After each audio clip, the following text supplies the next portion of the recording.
सगळ्यांनी आळंदीला जायचंय, ज्यांना ज्यांना आळंदीला जायचंय त्यांनी डोळे बंद करायचे. केले डोळे बंद, सर्वांनी नेत्र बंद करायचे. बघा आता आपलं कीर्तन झालं आणि कीर्तन झाल्याच्या नंतर आपण एसटी मध्ये बसलो, आपली पिशवी घेतली आणि आपण आळंदीच्या गाडीमध्ये निघालो. रात्रभर प्रवास करून सकाळी आपण आळंदीमध्ये उतरलो. बस स्टँडला महाराज एसटी थांबले, आपण तिथून उतरलो. आपण ज्या धर्मशाळेमध्ये जातो त्या धर्मशाळेच्या दिशेने चाललो. आपण त्या धर्मशाळेमध्ये आपली पिशवी ठेवली आणि पवित्र असणाऱ्या इंद्रायणीच्या घाटावर ते आलो स्नान करण्यासाठी. आपण त्या घाटावरती आपले कपडे काढून ठेवले आणि इंद्रायणीमध्ये हळूहळू सावकाश गतीने उतरलो, स्नान करू लागलो. आपल्याला स्नान करायचं आहे, आंघोळ करायची नाही, म्हणून साबण कुणीही लावू नका, फक्त स्नान करा. स्नान झालं, आपण नदीतून वर बाहेर आलो. कपडे घाला, फक्त आपोआपले घाला. कपडे परिधान केले. समोर महाराज सद्गुरू जोग महाराजाची समाधी आहे, त्या समाधीचं दर्शन घेतलं आणि उजव्या साईडला कमान आहे. त्या कमानीतून आता आपण माऊलीच्या मंदिराकडे निघालेलो आहोत. कमानीतून 2 पायऱ्या खाली उतरल्या की डाव्या बाजूला भगवान शनीचं मंदिर आहे. लांबून दर्शन घ्या, आपला वेळ कमी आहे, आपल्याला अगोदर माऊलीचं दर्शन करायचं आहे. आपण माऊलीच्या मुख्य मंदिरासमोर आलेलो आहोत. जे मुख्य प्रवेशद्वार आहे, सर्वांनी डोळ्यासमोर आणा.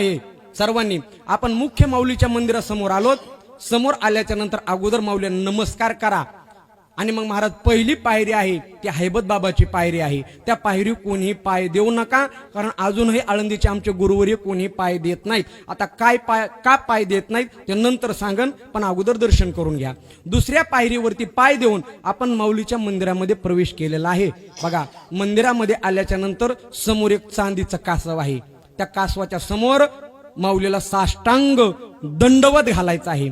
सर्वांनी दंडवत घातला, उठून उभ्या राहा. आता आपल्याला उजव्या बाजूने प्रदक्षिणा करायची आहे. महाराज गरुड आणि हनुमंताला नमस्कार करायचा. पुढे गेल्याच्या नंतर हैबत बाबाची ववरी आहे, तिथं गेल्याच्या नंतर हैबत बाबाचं दर्शन करायचं. वाटेमध्ये बुक्का ठेवलेला आहे बघा, बुक्का घ्यायचा, आपल्या कपाळाला लावायचा आणि हळूहळू 2 पायऱ्या आहेत खाली उतरायच्या. पुढे गेला की तिथं नाथ बाबाचा पार आहे, तिथं नाथ बाबाचं दर्शन घ्यायचं. हळूहळू पुढे गेल्याच्या नंतर माऊलीच्या बाजूच्या साईडला गणरायाच्या मूर्ती आहे, भगवान गणेशाचं मंदिर आहे. तिथूनच गणपतीला नमस्कार करायचा आहे, कारण खूप गर्दी आहे, आपल्याला माऊलीच्या दर्शनाला वेळ होईल.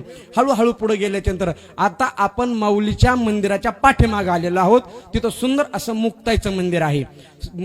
पाठीमागच्या साईडने जाऊन अगोदर मुक्ताईचं दर्शन घ्यायचं आणि थेट माऊलीच्या समाधीच्या पाठीमागे आता आपण उभे आहोत.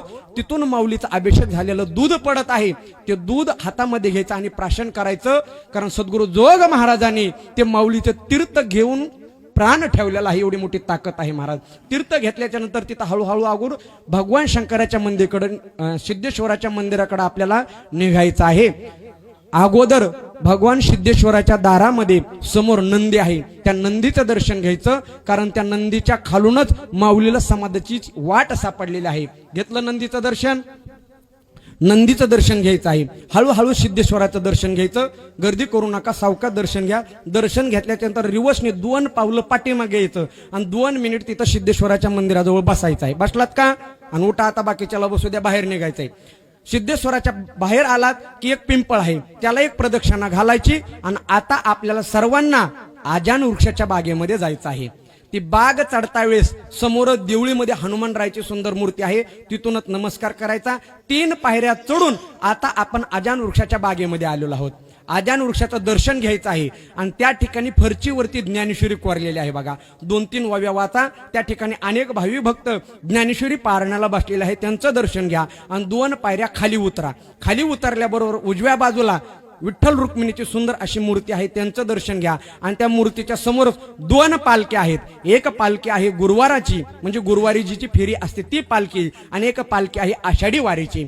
दोन्ही पालख्याचं दर्शन घ्यायचं आणि समोरच महाराज सुवर्ण पिंपळ आहे. आता सुवर्ण पिंपळाला आपल्याला 7 प्रदक्षिणा घालायच्या आहेत. का? वर्णन आलेलं आहे महाराज, नित्य प्रदक्षिणा 7 तरी आघाद पुण्य त्वरित. नित्य प्रदक्षिणा जर 7 घातल्या तर खूप मोठं पुण्य प्राप्त होतं, म्हणून 7 प्रदक्षिणा घालायच्या. तयार आहेत ना सगळे?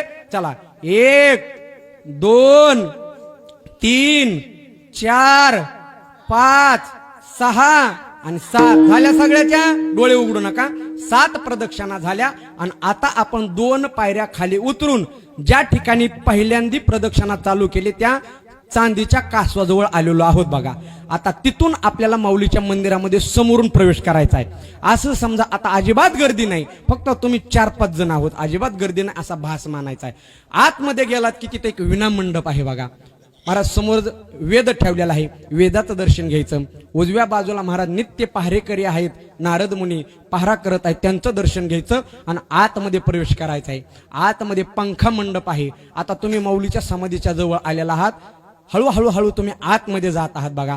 आतमध्ये गेल्याच्या नंतर गाभाऱ्यामध्ये प्रवेश केला. आता लक्ष देऊ नये का, गाभाऱ्यामध्ये प्रवेश केलेला आहे. अगोदर माऊलीच्या समाधीचं दर्शन घ्या. घेतलं का? हा, समाधीचं दर्शन घ्यायचं. पाठीमागं माऊलीच्या पाठीमागं विठ्ठल रुक्मिणीची मूर्ती आहे. विठ्ठल रुक्मिणीचं दर्शन घ्यायचं आणि सावकाश गतीने त्याच ठिकाणी बसायचंय. आता गर्दी नाही, तुम्ही फक्त 2-3 आहात. सर्वांनी चौकून बसायचं आहे. लक्ष देऊ नये का, अंगातले कपडे काढून ठेवायचे आहेत.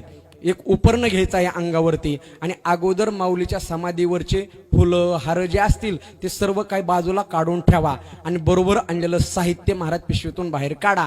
मग महाराज अगोदर माऊलीला कोमट पाण्याने स्नान घालायचं आहे, कारण सध्या थंडीचे दिवस आहेत. कोमट पाण्याने स्नान घालायचं, नंतर दूध ओतायचं. हळूवार सावकाश पद्धतीने माऊलीची समाधी चोळून घ्या. सावकाश चोळा बरं का. माऊली आहे ते जसं एखादी माता माऊली 1 वर्षाच्या किंवा 1 महिन्याच्या मुलाला आंघोळ घालते, तसं अलगद पद्धतीने समाधी चोळून घ्या. चोळी नंतर महाराज त्याच्यावरती दही व्हा, दह्याने समाधी चोळून घ्या. पिठी साखर व्हा, अत्तर व्हा. सावकाश समाधी चोळी की परत थोडंसं कोमट पाणी टाका. टाकलं का? कोमट पाणी टाका आणि सर्वांनी हळूहळू समाधी चोळून घ्या. आणि आता मखमली वस्त्राने ती समाधी साफ करा. साफ केल्याच्या नंतर तिथं बाजूला चंदन आहे बघा, चंदन उघाळा आणि चंदन उघाळल्याच्या नंतर माऊलीच्या समाधीवरती ओम काढायचा आहे. माऊलींना ओम खूप आवडतो, म्हणून तर ज्ञानेश्वरीची सुरुवात सुद्धा ओम शब्दाने केली. काढला का ओम? परत दर्शन घ्या आणि माऊलीच्या समाधी समोर बसा. आणि माऊलीच्या समाधी समोर बसल्याच्या नंतर पदर हातामध्ये धरा आणि तुम्हाला तुमच्या जीवनामध्ये काय मागायचंय ते माझ्या माऊलीला मागा. माझी माऊली तुम्हाला दिल्याशिवाय राहणार नाही. माझी माऊली खूप समर्थ आहे हो. दर्शन करून बाहेर या आणि अलगद डोळे उघडा. झालं दर्शन? झालं दर्शन? सर्वांचं झालं ना? भजन करा. ज्ञानेश्वर